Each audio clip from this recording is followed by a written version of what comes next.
ሼርሎክ ሆልምስ ሞቶ ሰማይ ቤት ሄዳሉ አሉ ነው እንግዲህ። በሼርሎክ ሆልምስ ዙሪያ ከተነገሩ በርካታ ታሪኮች አንዷን ነው የምነግራችሁ። ሰር አርተር ኮናን ዶይል የጻፋት ታሪክ ሳትሆን በሼርሎክ ሆልምስ ታሪክ ዝነኝነት ሳቢያ ሰዎች ከፈጠሯቸው ታሪኮች አንዷ ናት። እናም ሼርሎክ ሆልምስ ምድር ላይ በሰራው ወንጀለኞችን አድኖ የመያዝ ሥራ ምክንያት ሲሞት ገነት ገባና አንድ ቀን ቅዱስ ጴጥሮስ ሼርሎክ ሆልምስን አንድ ችግር አጋጥሞናል ሚስተር ሆልምስ መፍትሄን እንፈልጋለን ይለዋል። ምን ተፈጠረ አለ ጻድቁ መርማሪ። አዳምና ሔዋን ጠፍተዋል። ከምድር የመጣ ጻድቅ ሁሉ ያገኘ ሰልፊ ካልተነሳን እያለ አስቸግሯቸው ራሳቸውን ደብቀው ሳይሆን አይቀርም ፈልገን ልናገኛቸው አልቻለም። እባክን ፈልግልን ተባለ። ሆልምስ ወዲያው ነበር ወደ አሰሳው የገባው። እናም ብዙም ሳይቆይ አዳምና ሔዋንን ከተደበቁበት ፈልፍሎ አግኝቶ ቅዱስ ጴጥሮስ ዘንድ አቀረባቸው። ይገርማል አለ ቅዱስ ጴጥሮስ። ተፈልገው የታጡትን አንተ እንዴት ባንድ ያገኛቸው? ቀላል ነው አለ በሥራ ማጣት ተሰላይቶ የነበረው ሼርሎክ ሆልምስ።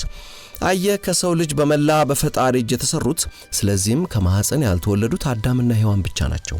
ስለዚህም እምብርት ሊኖራቸው እንደማይችል ገምቼ በዚሁ ነው ያገኘኋቸው። በእውነቱ ከባድ አልነበረም፣ በቀላሉ ነው ያገኘኋቸው አለ ጻድቁ መርማሪ ሼርሎክ ሆልምስ። መቼም በሼርሎክ ሆልምስ ዙሪያ የተነገረው ጨዋታ የተሰራው ፊልም ብዛት ለጉድ ነው። በዚህ አጋጣሚ ሼርሎክ ሆልምስን ፊልሞች ፈልጋችሁ እንድታዩአቸው ጋብዛችኋለሁ። ሰር አርተር ኮናን ዶይል ከጻፋቸው ታሪኮች በተጨማሪ ባለፉት 100 ዓመታት በርካታ ደራሲዎችም ምርጥ የሼርሎክ ሆልምስን ታሪኮች ጨምረው ጽፈው ታትመዋል፣ በፊልምም ተሰርተዋል። እስቲ ሌላ የሼርሎክ ሆልምስን የማስተዋል ብቃት የምታሳይ ዝነኛ ታሪክ ልጋብዛችሁና የተሰረቁት የአልማዝ ፈርጦች ወደሚለው ታሪክ ልለፍ። ታሪኩ እንዳበቃም ስብሐት ገብረ እግዚአብሔር በጣም ስለሚወደው ገጸ ባህሪና ስለ ደራሲው የጻፈውን ድንቅ ጽሑፍ አቀርብላችኋለሁ። አሁን ወደዛች የምትገርም ታሪክ። አንድ ቀን ሼርሎክ ሆልምስና ጓደኛው ዶክተር ዋትሰን ለጫካ ጉዞና ሽርሽር ከከተማ ወጣሉ። ቀኑን ሙሉ ሲጓዙ ውለው ምሽት ላይ ድክም ብሏቸው ራት በልተው ተኙ። ሌሊት ላይ ሼርሎክ ሆልምስ ከእንቅልፉ እንደነቃ አጠገቡ የተኛውን ዶክተር ዋትሰንን ቀስቅሶት ዋትሰን አለው። አቤት አለው ዋትሰን። ምን ይታያል? ጠየቀ ሆልምስ። በጨረቃና ከዋክብት የደመቀ ሰማይ፣ ስፍር ቁጥር የሌላቸው ከዋክብት ሰማዩን ሞልተውት አለው ዋትሰን።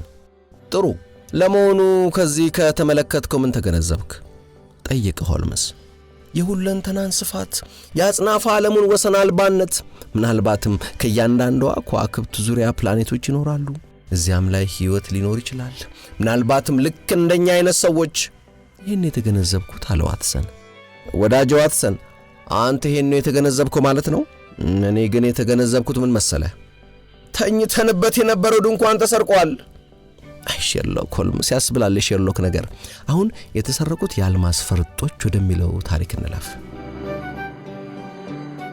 የተሰረቁት የአልማዝ ፈርጦች ከሰር አርተር ኮናን ዶይል። ትርጉም ዝናብዙ አሰፋ። ሚስተር አሌክሳንደር ሆልደር የተባለውና በለንደን ከተማ የሚገኘው የሆልደርና ስቲቨንሰን ባንክ ኃላፊ ቢሮ ሳለ የባንኩ ከፍተኛ መኮንን እንግዳ ሊያነጋግረው መምጣቱን ይገልጽለታል። የመጣው እንግዳ በዓለም ዙሪያ ስሙ የናኘ ታዋቂ ሰው ሲሆን በዚያን ሰዓት በፊቱ ላይ ችኮላና ጭንቀት ይታይበት ነበር። ሚስተር ሆልደር ገንዘብ እንደምታበድሩ ሰምቼን የመጣሁት አለ እንግዳው። እንዴታ? ለተከበሩ ሰዎች ባንካችን ገንዘብ ያበድራል። አስቸኳይ ለሆነ ጉዳይ 50,000 ፓውንድ ያስፈልገኛል። ገንዘቡን እስከሚመልሱልን ድረስ በመያዣነት ከኛ ጋር የሚቆይ ንብረት አሉት? ሲል ሚስተር ሆልደር ጠየቀው። በሚገባ፣ እኔም እሱን አስቤን የመጣሁት። በአልማዝ ስለተንቆጠቆጠው ዘውድ መቼም ሳትሰማ አትቀርም። በሀገሪቱ ላይ ካሉት ውድ የሕዝብ ቅርሶች አንዱ በእጄ ይገኛል አለና ይዞት የመጣውን ሻንጣ ከፍቶ የከበረ ዘውድ በማውጣት በላዩ ላይ 39 የአልማዝ ፈርጦችን ይዟል። ይህ ዘውድ እንድታበድረኝ ከጠየቅኩ ገንዘብ ከእጥፍ በላይ የሚያወጣ ዋጋ ያለው ሲሆን በመያዣነት ካንተ ጋር ይቀመጣል አለና ከባንኩ ኃላፊ ጠረጴዛ ላይ ያስቀመጠው።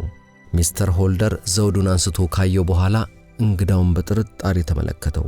አይሄ በመያዣነት ያቀረበው የራሱ ባይሆን ነው ብላ አስበህ ከሆነ ደህና፣ በ4 ቀናት ውስጥ የጠየቅኩን ገንዘብ እንደምመልስልህ እርግጠኛ ባልሆን ኖሮ ይህን በእርግጥም አላደርገውም ነበር። አንተን የምጠይቅ ቢኖር ጉዳዩ በእኔና በአንተ መሃል ብቻ ብርቱ ሚስጥር ሆኖ እንዲቀርና ለቅርሱም ከፍተኛ ጥበቃ እንድታደርግለት ነው። በቅርሱ ላይ አንድ አደጋ ቢደርስበት መዘዙ ብዙ ነውና። ሚስተር ሆልደር የባንኩን ከፍተኛ መኮንን ጠርቶ 50,000 ፓውንድ በጥሬው ለሰውየው እንዲሰጠው አዘዘ።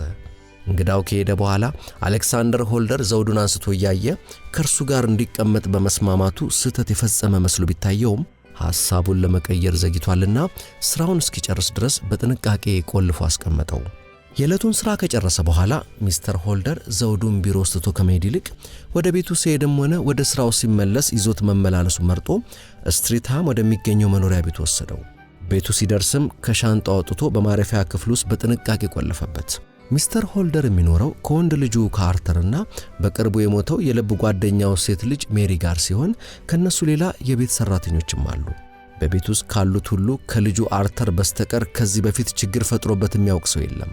ስለሆነም ስለ ልጁ ሲያስብ ለራሱ እንዲህ ይላል። ሰዎች አማግጠዋል ይሉኛል። ሚስቴ ከሞተች በኋላ የቀረኝ የኔ የምለው እርሱ ብቻ በመሆኑ ይሆናል እንዲሆን ያበቃሁት። አርተር በአባቱ ባንክ ውስጥ ከመስራት ይልቅ ሀብታም ጓደኞቹ ጋር ሆኖ መዝናናትና የፈረስ ግልቢያ ውድድር ሲመለከቱ መዋል መርጧል። አባቱ ከሚሰጠው የኪስ ገንዘብ በላይ ከሀብታም ጓደኞቹ ስለሚያገኝም እንደፈለገው ለመዝናናት ችሏል። ከጓደኞቹ መሃል ጆርጅ በርንዌል ከተባለ ጋር አዘውትሮ የሚገናኙ ሲሆን በየዕለቱም ከነሱ ቤት ይመጣል። አሌክሳንደር ሆልደርን ቤት ውስጥ ከሚኖሩት ሁሉ እንደ ሜሪ የሚያስደስተው የለም። ይህች ገራም ጨዋና ውብ ልጃገረድ ባትኖር ኖሮ ምን ይውጠኝ ነበር ይላሉ ሁልጊዜ። አርተርም ሜሪን በጣም ስለሚወዳት ለጋብቻ ጠይቋት ነበር። እርሷ ግን ፍቃደኛ አልሆነችም። ሚስተር ሆልደርም ቢሆን ሜሪ አርተርን ብታገባለት ኖሮ የልጁ ባህሪ ይለወጥ ይሆናል ብሎ ስለሚያስብ ደስተኛ ይሆን ነበር። በዚያ ዕለት ምሽት ሚስተር ሆልደር አርተርና ሜሪ ሆነው ሳሎን ተቀምጠው ቡና እየጠጡ ሳሉ የዛሬው ቀን ውሎ የሚገርም ነው። ንጹህ ድንቅ የሆነ ሀገራዊ ቅርስ ወደ ቤቴ ይዤ መጥቻለሁ። ቅርሱ በአልማዝ የተንቆጠቆጠ ዘውድ ሲሆን ከፍተኛ ግምት የሚሰጠው በመሆኑ ከራሴ ልነጥለው አይገባምና እስከ መጪው ሳምንት ድረስ ካጠገቤ አለየውም አላቸው። ታዲያ የት አስቀመጥከው ሲል አርተር ጠየቀው። ከላይኛው የማረፊያ ክፍል ውስጥ ቆልፌበታለሁ። መቼም ሌሊት ሌባ ሰብሮ እንደማይገባ ተስፋ አለኝ አለ አርተር። ልናየው እንችላለን ስትል ሜሪ ጠየቀችው። በፍጹም ማየት አይቻልም፣ እዚያው ቢቀመጥ መርጣለሁ በማለት መለሰ ሚስተር ሆልደር። ከጭውውታቸው በኋላ አርተር አባቱ ወደ መኝታ ቤቱ ሲገባ ተከትሎት በመሄድ አባዬ 200 ፓውንድ ልሰጠኝ ትችላለህ ሲል ጠየቀው። አሁንስ አበዛኸው፣ ቸርነቴና ልገሳዬ መጠን እንዳጣ ገብቶኛል። አሁን አባዬ ደግነት አልተለየኝም፣ ቢሆንም የጠየኩ ገንዘብ አሁን በጣም ነው የሚያስፈልገኝ። አንተ ካልሰጠኝ የጓደኞችን እጅ ማየት ሊኖርብኝ ነው። ሁሌ የምታደርገው አይደለም እንዴ? ምን ለውጥ አለው? መቼም ስምን የሚያጎድፍ ነገር ስሰራ እንድገኝ አትፈልግም። ገንዘቡ ደግሞ በጣም ስለሚያስፈልገኝ አንተም ማትሰጠኝ ከሆነ ሌላ ቦታ ገንዘቡን ለማግኘት መጣር ሊኖርብኝ ነው። ሰሞኑን እንኳን 3 ጊዜ ጠይቀኸኝ ሰጥቻለሁ። ዛሬ 74 ሳንቲም አላቀምስህም በቁጣ መለሰለት አባቱ። ሌላ ምንም ሳይናገር አርተር ክፍሉን ለቆ ወጣ። ሚስተር ሆልደር የቤቱ በርና መስኮቶች መዘጋታቸውን ለማረጋገጥ ስለፈለገ ወደ ምድር ቤት ለመሄድ ደረጃውን ሲወርድ ሜሪ የሳሎኑን መስኮት ከፍታ ወደ ውጭ ስትመለከት አያት። ወዲያው ግን መስኮቱን በፍጥነት ዘግታ ተመለሰች። ፊቷ ላይ የመረበሽ ምልክት ያየ ቢመስለውም ፈገግ ብላ ወደ እርሱ ስትመለከት ባየ ጊዜ አገር አማን ነው ብሎ ወደ መኝታ ቤቱ በመግባት ወዲያውኑ እንቅልፉን መለጠጥ ጀመረ። ሌሊት ላይ ቤት ውስጥ የሆነ ድምጽ የሰማ መስሎት ከእንቅልፉ ነቃ። ቀና ብሎ ቢያዳምጥም የሚሰማው ነገር አልነበረም። ትንሽ ቆይቶ ግን የእግር ኮቴ ድምጽ ስለተሰማው በዝግታ ድምጹን ወደ ሰማበት ቦታ አመራ። በማረፊያ ክፍል ውስጥ አርተር ሸሚዝና ሱሪ ብቻ ለብሶ ዘውዱን ታቅፎ አየው። በዚያን ሰዓት አርተር ዘውዱን ለማቃናት ጥረት የሚያደርግ ይመስል ነበር። አርተር አንተ ሌባ፣ እንዴት ይህን ዘውድ ለመውሰድ ደፈርክ ሲል ጮኸ። የአባቱን ንግግር ሲሰማ አርተር ፊቱ ገርጥቶ ዘውዱን ወደ መሬት አሽቀነጠረው። ሚስተር ሆልደር አንስቶ ሲመረምረው 3 የአልማዝ ፈርጦችን የያዘው አንዱ የወርቅ እንክብል በዘውዱ አንድ ጥግ ከተለበጠበት ስፍራ ላይ የለም፣ ጠፍቷል። አንተ ሰይጣን የሆንክ ልጅ፣ አበላሽተው የለም እንዴ? አዋረድከኝ፣ ጉድ ሰራኸኝ። የሰረካቸውን አልማዞች የት ነው ያደረካቸው? እያለ አምርሮ ጮኸ ሚስተር ሆልደር። የሰረካቸው ሲል መልሶ ጮኸ አርተር። አዎ አንተ ሌባ፣ የገዛ ልጄ ስረቀኝ። የሚስተር ሆልደር ድምጽ በጸጸት የተሞላ ነበር። ምንም የጠፋ ነገር የለም፣ ሊጠፋም አይችልም። አርተር አጉረመረመ። 3 የአልማዝ ፈርጦ ይጠፍቶ የለም እንዴ? የት እንዳደረካቸው የምታውቀው ራሱ ነህ። አንተ ቀጣፊ ሌባ፣ ደግሞስ ሌሎቹን ፈርጦች ልታወልቅ ስትሞክር ባይኔ በብረቱ አይቼ የለም? የሚበቃን ያክል መጥፎ ስያሜዎችን ሰጥተኛል። እኔ ምንም የምለው ነገር የለኝም። ቤትን ለቅቄልህ እሄዳለሁ። ዳግመኛ አታገኘኝም። የምለቅ መስሎሃል? በፖሊስ እጅ ነው የምትቆየው እያለ ጮኸ ሚስተር ሆልደር። ቁጭትና ንዴቱ እንደ እብድ አድርጎታል። ቤት ውስጥ የነበሩት ሁሉ አባትና ልጅ ሲጫጫው ሰምተው ከእንቅልፋቸው ቢነቁም በቅድሚያ ሮጣ የደረሰችው ሜሪ ነበረች። ዘውዱንና የአርተርን ፊት መለዋወጥ ስታይም ራሷን ስታ ወለሉ ላይ ወደቀች። ጥሪ የደረሳቸው ፖሊሶች ወዲያውኑ ስለመጡ ፖሊሶቹ እንዲወስዱኝ ትፈልጋለህ ሲል ጠየቀ አርተር አባቱን። ይሄ እኮ የኔ ብቻ ሳይሆን የሕዝብና የሀገር ጉዳይ ነው። ዘውዱ የሀገር ቅርስ ስለሆነ የቤተሰብ ጉዳይ አድርገን ልንይዘው አንችልም። ስለሆነም ሕጉ ሥራ ላይ መዋል አለበት። እስኪ ለ5 ደቂቃ ወደ ውጭ ደርሼ እንድመለስ ፍቀድልኝ። እመነኝ፣ ይህን ባደርግ ሁለታችንንም ይጠቅመናል። ሮጠ እንድታመልጥ ወይም የሰረከውን ለመደበቅ እንድትችል ነው ሲል መለሰለት ሚስተር ሆልደር። ይልቅ አልማዞቹን የትና ምን እንዳደረካቸው ንገረኝ። አሁንም ቢሆን ከቅሌት ላድን እችላለሁ። ዘውዱን እንዲያስክ እጅ ከፍንጅ ስለተያዝክ ወንጀለኛ መሆንን አትዘንጋ። አልማዞቹን የት እንዳስቀመጥካቸው ከነገርከኝ ግን ይቅርታ አድርግልሃለሁ። ይቅር ባይነት ለሌሎች ይቆይላቸው አለው አርተር። እንዲህ አይነቱን መልስ የመለሰለት የገዛ ልጁ መሆኑን ማመን ቢያቅተውም ሌላ ምርጫ ስላልነበረው ለፖሊሶቹ አስረከበው። ፖሊሶቹም በቤት ውስጥ ያሉትን ሰዎች፣ ቁሳቁሶችና የቤቱን ጥጋጥግ ሁሉ የበረበሩ ቢሆንም ምንም ለማግኘት ባለመቻላቸው ግራ ተጋብተው ምን ማድረግ እንዳለባቸው ለመወሰን ተቸገሩ። ከዚያም ተረኛው የፖሊስ መኮንን ሚስተር ሆልደርን እንዲህ አለው። እኔም መክሮ በቤከር ጎዳና ወደሚገኘው ወደ ሚስተር ሼርሎክ ሆልምስ እንደሄዱ ነው። እሱ ታላቅ የወንጀለኞች አዳኝና የእንደዚህ አይነቶቹን ውስብስብ ጉዳዮች አፈጻጸም መርምሮ በማውጣት ረገድ የታወቀ ሲሆን መፍትሄ በማፈላለግ ረገድም እኛ ፖሊሶችን ሁልጊዜ ያግዘናል። ትክክል ነህ። ስለዚህ ሰውዬ ዝና እኔም ሰምቻለሁ። ስሙ የገነነ ታዋቂ ሰው መሆኑንም ተገንዝቤያለሁ። እንዳልከኝ በጠዋት ወደሱ ሄዳለሁ አለ ምስኪን ሆልደር። ቤት ውስጥ ሆኜ በመስኮት ቁልቁል ወደ ጎዳናው ስመለከት አንድ ሰው ወደኛ ቤት አቅጣጫ ሲያቀና በማየቴ ሆልመስን ጠራውትና ይሄ ሰው ሐዘን የገባው ሳይሆን አይቀርም በዚህ ሰዓት ብቻውን የሚጓዘው። አካሄዱም የጤነኛ ሰው አይመስልም አልኩት። ጓደኛዬ ከወንበሩ በዝግታ ተነሳና ከጀርባዬ ቆሞ ማየት ጀመረ። ጊዜው ብሩህና ቀዝቃዛ ማለዳ ሲሆን የዕለቱ በረዶ ወርዶ መሬቱ ላይ ከመከመሩ በፊት መምጣቱ ነበር። የሰውየው ዕድሜ ወደ 50 ዓመት ገደማ ይሆናል። በውብ ልብሶች የተዋበ ቢሆንም የዚያን ጊዜ አረማመዱ ግን ካለባበሱ ጋር አይሄድም። አንባቢዎች እንደምትገምቱት ሰውየው አሌክሳንደር ሆልደር ሲሆን እጁን እያወናጨፈ ራሱን 10 ጊዜ እየነቀነቀና ፊቱ በንዴት ተለዋውጦ የሩጭ ያክል ነበር የሚገሰግሰው። ምን ሆኖ ይሆን ጠየቅኩት ሆልመስን። ወዳጄ ዋትሰን፣ እርግጠኛ ነኝ ሰውየው ወደኛ ነው የሚመጣው አለ ሆልመስ እጁን አነባብሮ። ወዲያው ሰውየው በሩ ጋር ደርሶ ኖሮ ደወሉን በረጅሙ አጮሆና በሩ ተከፍቶለት ሲገባ አይኖቹ ላይ ከፍተኛ ቁጭትና ሐዘን ስለሚታይ ስሜቱ እኛም ላይ ተጋባብን። ለጥቂት ጊዜ ምንም መናገር ስላልቻለ ዝም ብሎ በመቆሙ ሼርሎክ ሆልምስ ትከሻውን ይዞ ወንበር ላይ እንዲቀመጥ በማድረግ በእርጋታ ያነጋገረው ጀመር። ካልተሳሳትኩ ስላጋጠመ ችግር ልታዋየኝ ይመስለኛል ወደዚህ የመጣኸው አይደለም እንዴ አለው።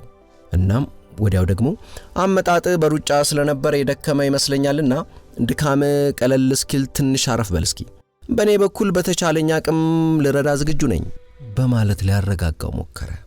ሰውየው ለትንሽ ጊዜ ዝም ብሎ ቆየና መሐረቡን አውጥቶ ፊቱን ከጠራረገ በኋላ ወደኛ ዞሮ እብድ መስዬ እንደታየኋችሁ አልጠራጠርም አለ።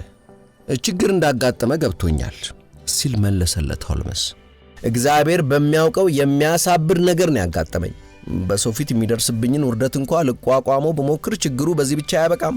ስለዚህ ሀገሪቱንና ታላላቅ ሰዎችን ጉዳት ላይ ከመጣሉ በፊት ለዚህ ጣጣ መፍትሄ ማግኘት መቻል አለብኝ። እስኪ ረጋ በልና ስላጋጠመ ችግር በቂ ማብራሪያ ስጠኝ አለ ሆልመስ። ሚስተር ሆልደርም ቀደም ብላችሁ የሰማችሁትን አሳዛኝ ታሪክ ነገረውና ቀጥሎም እንዲህ አለ። ልጄን ዛሬ ጠዋት ወደ ፖሊስ ጣቢያ ካስወሰድኩ በኋላ ለዚህ ችግር መፍትሄ ተሰጠኝ ዘንድ አንተን ለመለመን ወደዚህ በሩጫ መጣው። ክብሬ ልጄንና አልማዞቹን ጭምር በአንድ ሌሊት አጣው። ምን ባድርግ ይሻለኛል? ሼርሎክ ሆልምስ ለጥቂት ደቂቃዎች በጸጥታ ከቆየ በኋላ ወደ ቤታችሁ የሚመጡ ብዙ ወዳጆች አሏችሁ ሲል ጠየቀው። ጆርጅ በርንዌል ከሚባለው የልጄ ጓደኛ በቀር አዘውትሮ የሚመጣ ሌላ ሰውስ የለም። እንዲያው ከቤታችሁ ወጣ ማለት ታዘውትራላችሁ? አርተር እንደሆነ ነው እንጂ እኔና ሜሪ እንደሆነ ቤት ነው የምንውለው። በወጣትነት ዕድሜዋ አንዲት ልጃገረድ ቤት ውስጥ ተከታ መዋሏ ከርሷ የማይጠበቅ ባህሪ ነው። ረሷ ብታያት እንዴት ያለች ጭምት ልጅ መሰለች። በእርግጥ ያን ያክልም ልጅ የምትባል አይደለችም። 24 ዓመት ሞልቷታል። ለመሆኑ ይህ ጉዳይ ምን ስሜት አሳደረባት? አሳዝኗታል? እጅግ በጣም። እንዲያውም ከኔ በላይ አሳዝኗታል ብዬ አስባለሁ። በዚህ አይነት ሁለታችሁም ወንጀለኛው አርተር ነው ብላችሁ ደምድማችኋል ማለት ነው። እኔ ራሴ እኮ ዘውዱን በእጁ እንደያዘ አይቼዋለሁ። እሱ እንኳን ማረጋገጫ ይሆናል ብዬ አላምንም። ዘውዱ ጎብጦ ነበር ብለኸኛል። አዎ፣ ምናልባት ሊያቃናው እየሞከረ ሊሆን ይችላል አለ ሆልመስ። እግዚአብሔር ይባርክ። ልጄንና እኔን ልትረዳን ያሰብክ ትመስላለህ፣ ግን የሚቻል አይመስለኝም። እና ዘውዱስ እጁ እንደምን ገባ? ወንጀለኛ ካልሆነስ ለምን አይናገርም? እንዳልከው ወንጀለኛ ከሆነ አሳማኝ የመሰለውን ምክንያት ወይም ሰበብ ለምን አላዘጋጀም? ለምን ዝምታን መረጠ? በዚህ ጉዳይ ላይ ያልደረስንበት እንቆቅልሽ ያለ ይመስለኛል። ለመሆኑ ፖሊሶቹ አንተን ከእንቅልፍ የቀሰቀሰ ድምፅ ምን ይሆናል ብለው ነው ያሰቡት? አርተር የመኝታ ቤቱን በር ሲዘጋ ይሆናል ብለው ነው ያሰቡት? የማይመስል ነገር አለ ሆልመስ። የሰረቀው እርሱ ቢሆን እንደዚህ አይነት ድምፅ እንዲፈጠር የሚያደርግ አይመስለኝም። የጠፉትን አልማዞች ለማግኘትስ ምን አይነት ጥረት አደረጉ? ቤት ውስጥ እንደሚሆኑ በማሰብ ሁሉንም ስፍራ ፈትሸዋል። ከቤት ውጭስ ለመፈለግ ሞክረዋል? አዎ፣ ሁሉንም ስፍራ ግቢውንም ሳይቀር ፈትሸዋል። አንተና ፖሊሶቹ እንደገመታችሁት ጉዳዩ ቀላል ነገር አይመስለኝም። በአንተ ግምት ልጅ ከመኝታው ወደ ማረፊያ ክፍሉ በመሄድ ዘውዱን ከተቀመጠበት አንስቶ የአልማዝ ፈርጦቹን ፈልቅቆ በመውሰድ ማንም ሊያገኛቸው በማይችልበት ቦታ ከደበቃቸው በኋላ ወደ ክፍሉ እንደተመለሰና ዘውዱን ይዞ በመታየቱ ራሱን እንዳጋለጠ ነው ያሰባችሁት። ይህ ገለጻ ስሜት ሰጪ ነው ብለህ ታስባለህ? ከዚህ የተለየ ምን ማስረጃ አለ ታዲያ? ልጁ ወንጀለኛ ካልሆነ ለምን ነገሩን አብራርቶ አይናገርም? ቆጣ ብሎ መለሰ የባንኩ ሰውዬ። ያን ማውጣጣትማ የኛ ሥራ ነው። ፈቃድ ከሆነ ካንተ ጋር ቤት ድረስ ሄጄ ሁሉንም ነገር ራሴ ማየት ፈልጋለሁ አለ ሆልመስ። በጓደኛዬ ጥያቄ እኔም አብሬያቸው ሄድኩ። ባይጠይቀኝም ግን የሚያደርገውን ለማየት ስለጓጓው መሄዱን ፈልጌው ነበር። እንደኔ ግምት አርተር ወንጀለኛ መስሎ ታይቶኛል። ነገር ግን በሸርሎክ ሆልምስ ብያኔ ላይ እምነት ስላለኝ የልጁን ነፃ መሆን የሚያሳይ የሆነ ተስፋ እንደሚኖርና ስለ አልማዞቹ ማጠፋፍ ሌላ ማብራሪያ እንደሚገኝ ገምቻለሁ።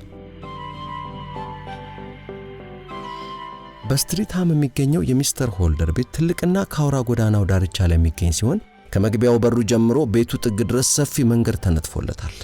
በስተቀኝ በኩል ደግሞ ግራና ቀኙን በዛፍ ተሸፍኖ መካከሉን የተዘረጋው ቀጭን መንገድ ማድ ቤቱ በር ድረስ ይደርሳል። ግቢውን በረዶ ሸፍኖታል። ሆልመስ ቤቱንና ግቢውን በጥንቃቄ በመመርመር ላይ ያለ ሚስተር ሆልደር እኔን ወደ ማረፊያ ክፍል ወሰደኝና እዚያ ሆነን እንጠብቀው ጀመር። በዚህ መሃል በሩ ተከፈተና አንዲት ወጣት ገባች። የልጅቷ ፊት ቀለም አልባ ሆኖ ገርጥቷል። ከለቅሶ ብዛትም አይኗ ቀልቷል። የኔን መኖር ያስተዋለች አትመስልም። በቀጥታ ወደ ሚስተር ሆልደር አመራችና አርተር እንዲለቀቅ ጠይቃቸዋል አይደል ስትል ጠየቀችው። ፈጽሞ ሜሪ፣ ፖሊሶች ወንጀለኛ አለመሆኑን አረጋግጠው ይሆናል። እኔ ግን ምንም እንዳላጠፋ አውቃለሁ። ስለዚህ ሳታመዛዝን ባደረከው ነገር እንደምትጸጸት አውቃለሁ። አልማዞቹን ካልሰረቀ ታዲያ ምን ዝም አሰኘው? ምን አውቃለሁ፣ ምናልባት ስላላመንከው ተናዶ ይሆናል። እኔ ግን ዘውዱን በእጁ እንደያዘ አይቼዋለሁ። ተወዳጁ አርተር ወህኒ ሲወርድ ማሰቡ እንኳ ያስጨንቃል። ሜሪ፣ አልማዞቹን እስከማገኝ ድረስ ጉዳዩን መከታተሌን አላቋርጥም። ይህንንም የሚመረምሩልኝ ከፍተኛ ባለሙያ ከለንደን ይዤ መጥቻለሁ። እርሳቸው ናቸው ስትል ጠየቀችው ወደኔ እያየች። እርሱ አይደለም፣ የሱ ጓደኛ ነው። አሁን ግቢውን ለብቻው ሆኖ መቃኘት ስለፈለገ ነው እኛ ወደዚህ መጣ ነው። ግቢ ውስጥ? እዚያ ደግሞ ምን ይገኛል ብሎ ነው? በዚህ መሃል ሆልመስ ወዳለንበት ክፍል መጣ። ሜሪን እንዳያት፣ ካልተሳሳትኩ ወይዘሪት ሜሪ ነሽ አይደል? አንድ ሁለት ጥያቄዎች ነበሩኝ፣ ልትመልሽልኝ ፍቃደኛ ነሽ? ለዚሁ ስብስብ ችግር መፍትሄ ለማግኘት የሚጠቅም ከሆነ እንዴታ ፍቃደኛ ነኝ እንጂ። ትናንት ማታ ምንም ነገር አልሰማሽም? የአጎቴን የቁጣ ድምፅ ሰምቼ ከመነሳቴ በፊት ምንም አልሰማሁም። መስኮቶቹን ሁሉ ዘግተሻቸው ነበራ? አዎ። እጠዋት እንዴት አገኘሻቸው? እንደተዘጉ ነበሩ? አዎ። እስኪ አሁን ደግሞ የምድር ቤቱን መስኮቶች ላያቸውና ከዚያ ደግሞ ፎቅ ላይ ሆኜ አካባቢውን ልቃኘው አለና ሚስተር ሆልመስ መስኮቶቹን እየተዘዋወረ ሲመለከት ቆይቶ ከሳሎኑ በስተጀርባ የሚገኘውን መልክ የሚያሳየውን ትልቁ መስኮት ጋር ሲደርስ ቆም አለና መስኮቱን ከፍቶ በጥንቃቄ መረመረው ጀመር። ከዚህ በኋላ ደግሞ አሁን ወደ ላይኛው ክፍሎች እንውጣ ብሎን ተያይዘን ወደዚያው ሄድን። በመጀመሪያ ወደ ማረፊያ ክፍሉ በመሄድ ዘውዱ ተቀምጦበት የነበረውን ሳጥን ቁልፍ በጥንቃቄ ከመረመረ በኋላ ሳጥኑን ከፍቶ ዘውዱን አወጣው። አልማዞቹ ተነቅለው የተወሰዱበት ጥግ ላይ ጠርዙ ጎብጦና ተሰርጉዶ ይታያል። ሚስተር ሆልደር እስኪ አሁን በዚህኛው ጎን ያለውን አልማዝ ሰብረው ገንጥለው ለማውጣት ይሞክሩ ሲል ጠየቀው። የባንኩ ኃላፊም በአግራሞት እያየው ኧረ እኔ አልችልም ሲል መለሰ። እስኪ እኔ ልሞክር አለና ሆልመስ ባለ ኃይሉ አንዱን ማዕዘን ለመስበር ታገለ። ነገር ግን አልቻለም። ትንሽ ሳይንቀሳቀስ አይቀርም። ምንም እንኳ ጣቶቼ ጠንካሮች ቢሆኑም ልሰብረው ግን አልቻልኩም። ማንም ቢሆን ይህን ማድረግ የሚችል አይመስለኝም ሚስተር ሆልደር። ይህን ማድረግ እንኳ ቢቻል እንደ ጥይት ተኩስ የሚጮህ ድምፅ ይሰማ ነበር። ስለዚህ ይህን መሳይ ድምፅ ከተፈጠረበት የራቀ ቦታ ላይ ባይሆኑ ኖሮ ሳይሰሙት ይቀሩ ነበር። አሁን ምን እንደምገምት ግራ ገብቶኛል አለ ሚስተር ሆልደር። በዚያን ጊዜ ሲያዩት ልጆ ጫማውን አላደረገም ብለውኛል አይደል? ጠየቀ ሆልመስ። ማላደረገም ሸሚዙንና ሱሪውን ብቻ ነበር የለበሰው። አመሰግናለሁ ሚስተር ሆልደር። የሚተባበሩኝ ከሆነ ጉዳዩን በቀላሉ እንፈተዋለን ብዬ አስባለሁ። አሁን እንደገና ወደ ውጭ ወጥቼ ግቢውን ማየት ፈልጋለሁ ብሎ ወጣ። ሌሎቻችን ግን በረዶ ላይ የሚያርፉ የጫማ ኮቴ በስቶ ስራውን እንዳያደናቅፍበት ባሳሰበን መሰረት ቤት ውስጥ ሆነን መጠባበቅ ጀመርን። ለአንድ ሰዓት ያክል ቆይቶ ሲመለስ በጫማው ብዙ በረዶ ተሸክሞ ነበር። እንግዲህ እዚህ ማድረግ ያለብኝን ሁሉ ስለጨረስኩ ወደ ቤቴ ልመለስ አለ። ጉዳዩ እስከምን ደረሰ? አልማዞቹ ሴት ነው ያሉት ሲል ጠየቀው ሚስተር ሆልደር። እኔ እንጃ። የባንኩ ኃላፊ ፊት ላይ ግራ መጋባት እየታየበት በቃ ከእንግዲህ አላገኛቸውም ማለት ነው? የልጅስ ነገር አንድ ተስፋ እንኳን ልትሰጠኝ አልቻልክም ሚስተር ሆልመስ? የቀድሞ ግምቴን የሚያስቀይር ነገር አላገኘሁም አለ ሆልመስ። እናስ ምንድነው መደረግ ያለበት? ለዚህ ጉዳይ መፍትሄ ለማፈላለግ ከኪሴ ብዙ ገንዘብ እንደማወጣ ተገንዝበህ ወጪዬን ለመተካት ተዘጋጅ። በተረፈ ነገ ጠዋት እኔ ቤት ድረስ የምትመጣ ከሆነ የደረስኩበትን እገልጽልሃለሁ። ሚስተር ሆልደር ወደ መጨረሻ ላይ ሆልመስ በሰጠው ምላሽ የሆነ ተስፋ እንዳለ ገምቶ በመጠኑ ተረጋጋ። እኔም በሆን ሆልመስ ጠቃሚ ማስረጃዎችን እንዳገኘ ተጠራጥሬያለሁ። ይሁን እንጂ ስለደረሰበት ጭብጥ ከግምት ያለፈ ማረጋገጫ አላገኘሁም። እሱም ቢሆን ወደ ቤታችን በመመለስ ላይ ያለንም ቢሆን የነገረኝ ነገር አልነበረም። በቤከር ጎዳና የሚገኘው መኖሪያ ቤቱ እንደደረስን በፍጥነት ወደ መኝታ ቤቱ ከገባ በኋላ በደቂቃዎች ውስጥ ኮሌታው የተገለበጠ አሮጌ ኮትና አሮጌ ጫማ ቀይሮ መጣ። ጎስቋላ ለማይ ለመምሰል ያደረገው ጥረት ተሳክቶለታል። የብልህ ሥራ ነው ባልልም ያለባበስ ውጤታማ ያደርገኛል ብዬ ገምታለሁ። ዋትሰን ከጥቂት ጊዜ በኋላ እመለሳለሁ ብሎኝ ወጣ። ከሄደበት ሲመለስ ሻይ እየጠጣው ነበር። በፈጸመው ድርጊት የረካ ይመስላል። አንድ ኩባያ ሻይ ከጠጣ በኋላ ያሰብኩትን ጉዳይ ገና አላጠናቀቅኩም፣ ስለዚህ ቤት ውስጥ አልቆይም፣ ከደቂቃዎች በኋላ ተመልሼ እወጣለሁ ብሎኝ ወደ መኝታ ቤቱ ሊሄድ ሲል አሁን ደግሞ ወዴት ነው የምትሄደው አልኩት። ወደ ለንደን ሌላኛው አቅጣጫ ነው የምሄደው፣ ልዘገይ ስለምችል አትጠብቀኝ አለ። ይሳካልኛል ብለህ ታስባለህ? የሆነ ነገር ይነግረኝ ይሆናል በሚል ተስፋ ነበር የጠየቅኩት። ናው ይመስለኛል። ወደ ስትሪት ሃም ተመልሼ ሄጄ ነበር። ሚስተር ሆልደር ቤት ግን አልገባሁም። ይሄ ሥራ ከፍተኛ ማስተዋልን ይጠይቃል። ለማንኛውም አሁን የዘወትር ልብሴን መልበስ አለብኝ ካለኝ በኋላ ልብሱን ቀያይሮ ሄደ። ነገር ግን እርሱ ከመመለሱ በፊት እንቅልፍ ስለወሰደኝ የተመለሰበትን ጊዜ ለማወቅ አልቻልኩም። ጠዋት ለቁርስ ስነሳ ከኔ ቀድሞ ተነስቶ ኖሮ ፊቱ እንቅልፉን የጠገበ ሰው ፊት ይመስላል። በአንድ እጁ ጋዜጣ ይዞ እያነበበ በሌላኛው ቡና ሲጠጣ አገኘሁት። በዚያው ቅጽበት የባንኩ ኃላፊ ያለንበትን ክፍል ከፍቶ ገባ። ገጽታው ላይ ድካም የተሰማው ወይም ገመምተኛ የመምሰል ሁኔታ ይታይበታል። ምን ኃጢአት ሰርቼ እግዚአብሔር ይህን ነገር እንዳዘዘብኝ አላውቅም። ከሁለት ቀናት በፊት በዓለም ላይ ምንም አይነት ጭንቀት የማይሰማኝ ደስተኛ ሰው ነበርኩ። የእስካሁኑ ሳያንሰኝ አሁን ደግሞ ሜሪ ጥላኝ ኮበለለች አለ። ጥላኝ ኮበለለች? አዎ። ዛሬ ጠዋት አልጋዋ ላይ አጣዋት። የመኝታ ክፍሏን ባዶ ነበረ። የሳሎኑ ጠረጴዛ ላይ ይህን ማስታወሻ ትታልኝ ሄዳለች አለና የጻፈችለትን ማስታወሻ ለሆልመስ ሰጠው። የማከብረ ሚስተር ሆልደር፣ ላጋጠመ ችግር ሁሉ ተጠያቂዋ እኔ እንደሆንኩ ተገንዝቤያለሁ። የቀረበልኝን ጥያቄ ተቃውሜ ቢሆን ኖሮ ይህ ሁሉ ችግር አያጋጥምም ነበር። በመሆኑም ይህን ጸጸት በህሊና ይዤ ቤት ውስጥ ለመቆየት አይቻለኝምና እስከ ወዲያኛው ላንገናኝ ሄጃለሁ። እባክህን እኔን ለማግኘት አትድከም። መቼም ቢሆን እወድሃለሁ ሜሪ። ምን ማለቱ አይሆን ሲል ሆልደር ጠየቀ። ይህን አላውቅም ጌታው፣ ለማንኛውም ግን የሷ መሄድ ጥሩ ነው። ከእንግዲህ የችግርህን መቋጫ ለማየት ተቃርበሃል ብዬ አስባለሁ። የሰማኸው ነገር አለ እንዴ? በጠፉት አልማዞች ልክ 1000 ፓውንድ ለመክፈል ተዘጋጅተሃል ሲል ሆልመስ በርጋታ ጠየቀው። 10,000 ፓውንድ ይዤ መጥቻለሁ። ያን ያህል እንኳን አያስፈልግም፣ 3,000 በቂ ነው። ገንዘቡን ግን አሁኑኑ እንድትሰጠኝ ፈልጋለሁ። የባንኩ ኃላፊ ገንዘቡን እንደሰጠው ታላቁ የወንጀል መርማሪ 3 የአልማዝ ፈርጦችን የያዘውን አነስተኛ የወርቅ እንክብል ከኪሱ አወጣና ጠረጴዛው ላይ አስቀመጠው። ሚስተር ሆልደር በደስታ ሰክሮ እየጮኸ አነሳው። አገኘህልኝ፣ ከውርደት አዳንከኝ፣ ተመስገን፣ ከውርደት ዳንኩ። ሚስተር ሆልደር፣ የሚጠበቅብህ ሌላ አንድ ውለታ አለ። ሚስተር ሆልመስ ቆፍጠን ባለ ድምፅ ነበር የተናገረው። ውለታ? አለ ሚስተር ሆልደር ተጨማሪ የገንዘብ ጥያቄ እንደሆነ በማሰብ። ስንት ነው? ንገረኝ፣ እከፍላለሁ። ገንዘብ አይደለም፣ ደግሞም ለኔ አይደለም፣ ለምትወደው ልጅ ስትል ነው የምትከፍለው። በነገራችን ላይ ልጅ ዝምታን የመረጠው የሚወደውን ሰው ከውርደት ለማዳን ሲል ነበር። አልማዞቹን የወሰዳቸው አርተር አልነበረም ማለት ነው? እባክህ በፍጥነት ሄደን እውነቱን እንንገረው። እሱማ አስቀድሞ አውቆታል። ቀደም ብዬ ልጠይቀው ሄጄ ነበር። ያጋጠመውን ጉዳይ ሊነግረኝ ባለመፈለጉ እኔ ያነሳውበት። የፈጣሪ አለ። ምንድነው ሚስጥሩ? እባክህ ንገረኝ። በቅድሚያም ነግርህ ሊያሳዝን ይችላል። ቢሆንም ግን መናገሩ ግድ ነው። ያንተዋ ሜሪና ጆርጅ በርንዌል አብረው ነው የኮበለሉት። ምን? የኔቱ ሜሪ? ፈጽሞም አይሆነውን። ይሆነው እንግዲህ አንተና ልጅህ ቤታችሁ እየተመላለሰ ሲጎበኛችሁ ስለነበረው ሰው መጥፎ ባህሪ የምታውቁት ነገር አልነበረም። ሰውየው በልቡስ መልካም ነገር ያልፈጠረበት እቡይ ነው።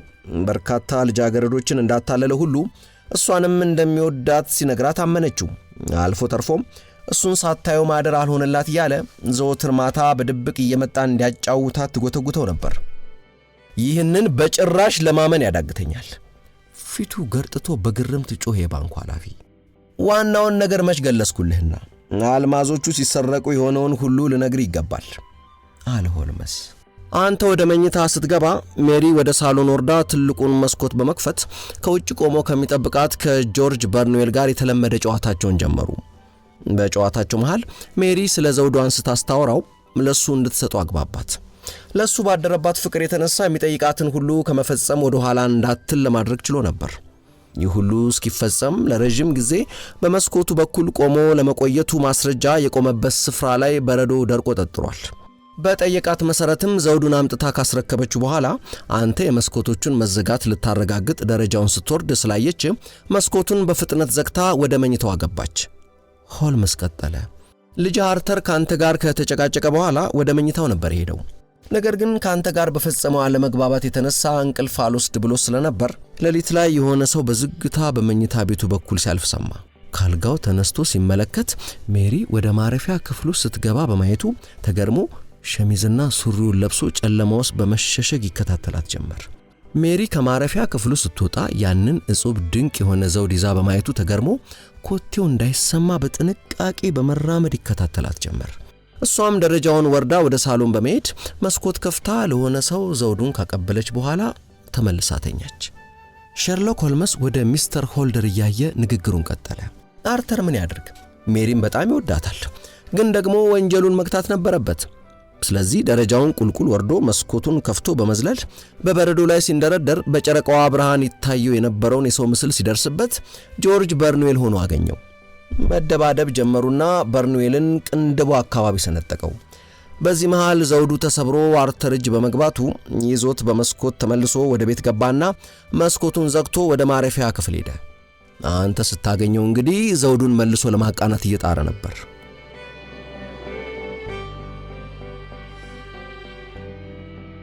እንደሱ ይሆን ሲላጉረመረመ ሆልደር። ሜሪን ለማሳጣት ባይሻም ካንተ ግን ምስጋናን ነበር የሚጠብቀው። ሌባ ብለህ ስትሰድበው ግን ተናደደ። ለዚህ ነው ለካ ሜሪ ዘውዱን ስታይ ራሷን የሳተችው። ምን አይነቱ ጅላጅል ነኝ! ለካ አርተርም ለ5 ደቂቃ ውጪ ደርሼ ልምጣ ብሎኝ የነበረው የጠፉትን ፈርጦች ለመፈለግ ነበር። በጭካኔ ርህራሄን ነፈኩት፣ ወይኔ ልጄን እያለ ሚስተር ሆልደር ራሱን አማረረ።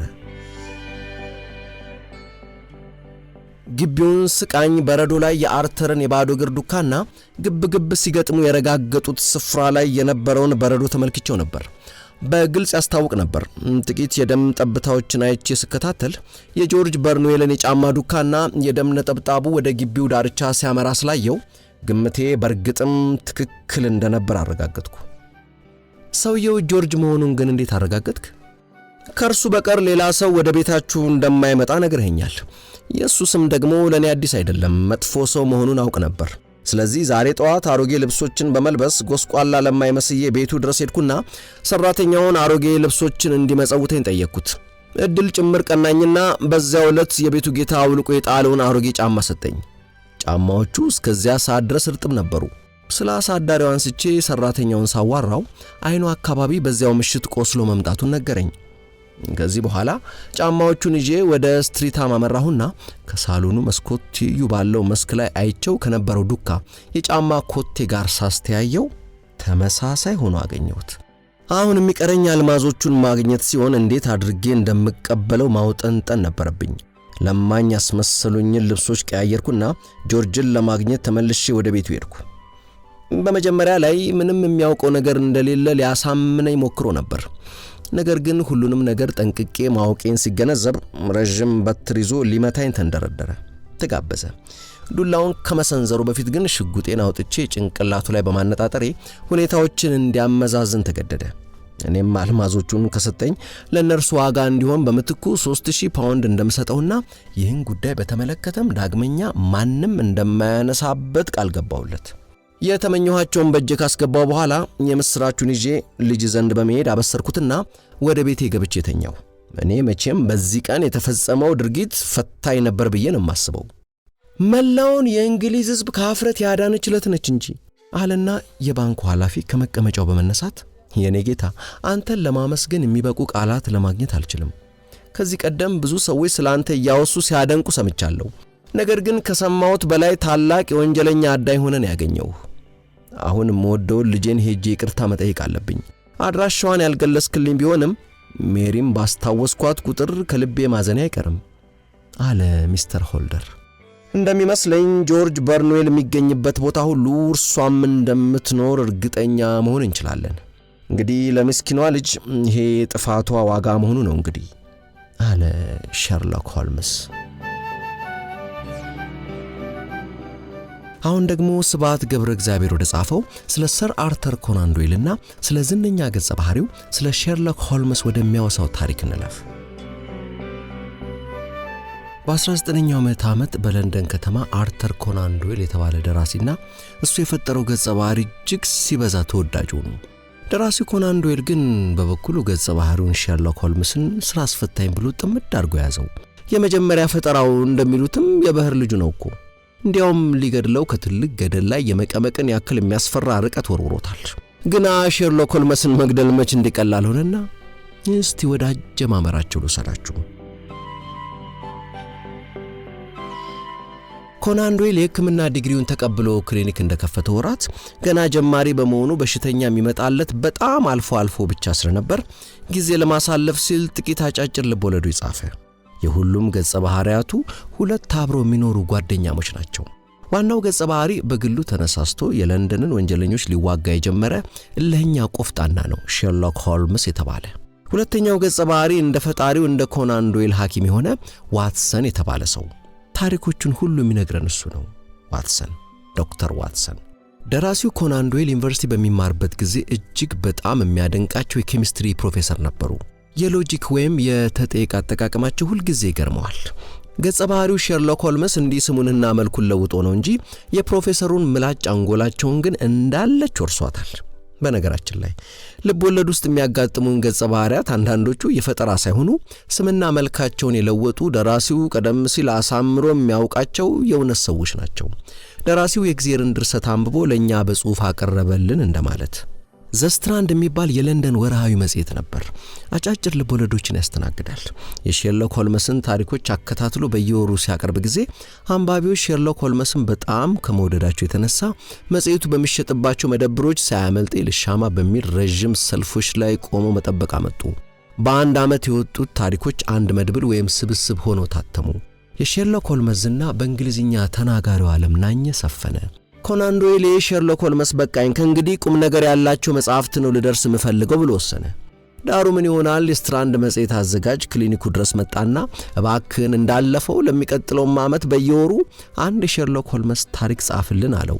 ኮናን ዶይል ሰው ማስቀየም የማይወድ ሲበዛ ጨዋ የሆነ እንግሊዛዊ ጀንትልማን ስለነበር አዘጋጁን እምቢ ሊለው አልፈለገም። እምቢታው ካዘጋጁ ይምጣ ብሎ በማሰብ ለአንድ ትረካ 25 ፓውንድ ትከፍሉኛላችሁን አለው። አዘጋጁ ለሰከንድ እንኳን ሳያመነታ እንከፍልሃለን አለው። ኮናን ዶይል ቃሉን ማጠፍ የማይሆንለት እውነተኛ ጀንትልማን ስለነበረ እንግሊዞች ለሁለተኛ ዓመት በየወሩ አንድ የሼርሎክ ሆልመስን የጭንቅላትም የጡንቻም የተኩስም ጀብዱ ኮመኮሙ ተሰልፎ እየገዙ እነዚህ 12ቱም በአንድ መጽሐፍ ታትሞ ተሰራጩ። ሼርሎክ ሆልመስ ረጅም ነው። ቀጠን ዘለግ ያለው ሰውነቱ ያምርበታል። አንድ ቀን አንድ የገደል ቅራፊ የሚያክል አስፈሪ ሆነ ሰውዬ ቤታቸው ድረስ ይመጣና ፊቱ በንዴት ቀልቶ የትኛችሁ ናችሁ ሼርሎክ ሆልመስ? አንተ ነህ? በል በኔ ጉዳይ ገብተህ መፈትፈትህን ከዚህ ደቂቃ ጀምረህ እንድታቆም አለበለዚያ ይልና በትር የሚያክለውን ከነሐስ የተሰራ የእሳት መቆስቆሻ ብድግ አድርጎ በትከሻው አኑሮ በሁለት እጆች ወደፊት ባንገቱ ወደ ኋላ በመክፋት ወይም ሐስ መስሎ መሃሉ ላይ እንደከዘራ አጉብጦ ወለሉ ላይ ጥለውና እንደዚህ ብረት ነው ማጣመም ብሎ ወጥቶ ይሄዳል። አቤት የጡንቻ ያለ! ሼርሎክ ሆልመስ ይነሳና እስቲ ጎበጠውን እናቅ ነው አያለ እንደዚያኛው ሰው ያድርጎ በእጆቹና ባንገቱ ተቃራኒ ግፊት ያቃነዋል። ከማግበጡ ማቅናቱ እጅግ የበለጠ ጡንቻ ይጠይቃል። ሼርሎክ ሆልመስ ወንጀልን ለመዋጋት ታጥቆ የተነሳ በመሆኑ ቦክሰኛ ነው። ደግሞ በዱላ መክቶሽም ማንንም አይችለውም። ቢያስፈልግ በሻምላም ይፋለማል። አንዳንድ ችኮ ሰሞን በለንደን በቂ አስቸጋሪ ወንጀል ካልተፈጸመ ሼርሎክ ሆልመስ ስልችት ይለውና ሽጉጡን መዞ እዚያኛው ግድግዳ ላይ ደጋግሞ እየተኮሰ ቪአር ይጽፋል። ቪክቶሪያ ሪጂና ማለት ነው፣ ንግሥተ ቪክቶሪያ። ሼርሎክ ሆልመስ የጁዶ ጥበብ ማስተር ወይም ሊቅ ነው። ጁዶ ስትጋጠም ብዙ ጉልበት አያሻም። በተቃዋሚ ጉልበት ነው የምትጠቀመው አለቻ ጭንቅላት። የሼርሎክ ሆልመስ ቤት አንድ ራሱን የቻለ ሙሉ የኬሚስትሪ ላቦራቶሪ አለው፣ ስለ መርዝ ስለምናምን የሚመራመርበት።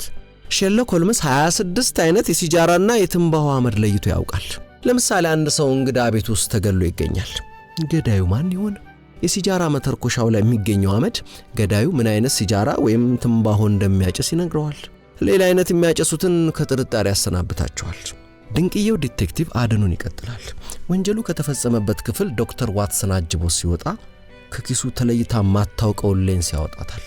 ስፋቷ የጭልፋ ግማሽ የሚያክል የማጉሊያ መነጽር ናት። ለዓይናችን ያነሰብንን አተልቃ የምታሳይ። ከዋትሰን ጋር ሲወጡ በሩ ከተዘጋ በኋላ ዋትሰን ቆሞ ያስተውላል እንጂ አይንቀሳቀስም። ሼርሎክ ሆልመስ የማተለቂያ መነጽሩን ያወጣና ከቤቱ የወጡት ሰዎች ትተዋቸው ያለፉትን ዱካዎች ያጠናቸዋል። ጎንበስ ማለት ካልበቃው በሆዱ ይጋደማል። መጨረሻ የወጣው ማን ነው? ያ ሲጃራውን ባመዱ ያወቅንበት። አሁን ደግሞ ሼርሎክ ሆልመስ የገዳዩን የጫማውን ማንም ያልረገጣት አዲስ ዱካ ያጠናል። በዱካው ስንሄድ ሰውየው በጣም ከባድ መሆን አለበት። ዱካይቱ በጎድጓዳነት አጠገቧ ካሉት ቀድመዋት ከተረገጡት ዱካዎች ጠለቅ ትላለች ወዘተ። የሼርሎክ ሆልመስ ታማኝ ረዳት ጓደኛው ዶክተር ዋትሰን ሲሆን ታማኝ ተጨማሪ ኃይልም አለው። ሼርሎክ ሆልመስ የገዛ ሰፈሩን ብቻ ሳይሆን መላ ለንደንን ጠንቅቆ ያውቃታል። የሰፈሩን የጎዳና ተዳዳሪ ልጆች እነማን እንደሆኑ ያውቃቸዋል ከናለቃቸው። አንዳንድ ጊዜ ሚስተር ሆልመስ ከቤቱ ሳይወጣ ይውላል። ውጭ በድብቅ በየተራ ቆመው ሞጫ መግቢያውን ሲሰልሉ የሚውሉ አሁን የምንጋተራቸው ወንጀለኞች ያላወቁት ምንድነው? ከጎዳና ተዳዳሪዎች አንዱ ወይም ሁለቱ ማንም ሳያስተውላቸው ወደ ሚስተር ሆልመስ ቤት እየገቡ የሚልካቸውን እየፈጸሙለት ይመለሳሉ። ሚስተር ሆልመስ ራሱ እንደ ልቡ ሲገባ ሲወጣ እንደዋለ ያህል ማለት ነው። እጣው ሆኖበት ኮናን ዶይል ሼርሎክ ሆልመስን እንደ እንቅፋት ነበር የሚቆጥረው። በሱ የሚባክነውን ጊዜ ለሌላ ጽሑፍ ሊያውለው በወደደ የሳይንስ ልብ ወለድ ይጽፍ ነበር። በይበልጥ ደግሞ ኮናን ዶይል መጽሐፍ የሚወደውና አንባቢው ሕዝብም እንዲያስታውሰው ተስፋ የሚያደርገው ታሪካዊ ልብ ወለዶችን ነው እንጂ የሼርሎክ ሆልመስን እንደ ጊዜ ማሳለፊያ ነበር የሚያየው። ስለዚህም ዘ ፋይናል ፕሮብሌም ወይም የመጨረሻው ፈተና በተባለው ታሪክ የሼርሎክ ሆልመስን ታሪክ ሊያጠናቅቀው ተነሳ። እናም እጅግ ሲበዛ ልብ በሚሰቅል ትረካ ዶክተር ዋትሰን ውድ ጓደኛው ሼርሎክ ሆልመስን ፕሮፌሰር ሞሪያት የሚባሉ እሱ ራሱ የወንጀለኞች ናፖሊዮን የሚላቸው ሰውዬ ሼርሎክ ሆልመስን ከመቀመቅ አፋፍ ላይ ወርውረው ሲገድሉት ያረዳናል። በብዙ ሺህ የሚቆጠሩ አንባቢያን ለኮናን ዶይል ስለ ሼርሎክ ሆልምስ መሞት የሐዘን፣ የቅሬታ፣ የንዴት፣ የነቀፌታ፣ የስድብ ደብዳቤዎችን ላኩለት። እሱ ግን እፎይ ግልግል አለና ለሚከተሉት 11 ዓመታት ከሼርሎክ ሆልምስ ተለይቶ ኖረ። ሼርሎክ ሆልምስ በእነሱ አቆጣጠር በ1893 ሞተ። በ1899 የቦር ጦርነት የሚባለው በደቡብ አፍሪካ ተነሳ። የእንግሊዝና የደች ዝርያ የሆኑት ደቡብ አፍሪካውያን ለ3 ዓመት ሙሉ ተጨራረሱ። እንግሊዝ ድል አደረገች።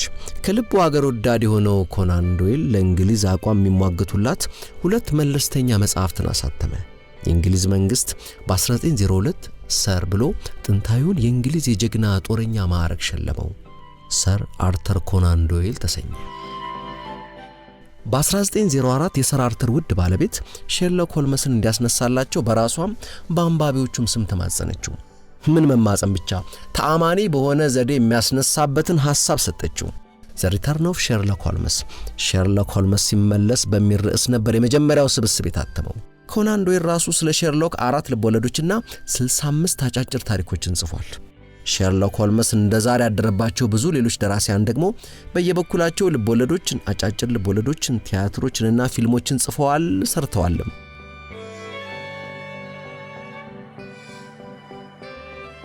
ውድ የቻናሌ ተከታታዮች የሰማችሁትን እንደወደዳችሁ ተስፋ አድርጋለሁ። ይህን የሰማችሁትን ወይም ወደ ቻናሌ ጎራ ብላችሁ የወደዳችኋቸውን ለወዳጆቻችሁ ማጋራቱን አትርሱ። ሰላም።